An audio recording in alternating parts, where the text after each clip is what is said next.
You are looking at Julian's pronunciation guide, where we look at how to pronounce better some of the most mispronounced words in the world, like this other curious word. But how do you say what you're looking for today? Let's learn how to pronounce this word, the singular and the plural. I know it's a very confusing spelling for a word. The British English pronunciation is or. Now in American English it's pronounced or. It's essentially just like the word or.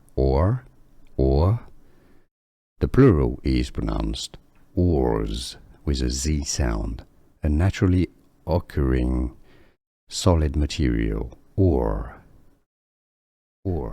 Here are more videos on how to pronounce more confusing words and names too many mispronounced. Like this video if you found it useful. I appreciate your support. I'll see you soon and thanks for watching.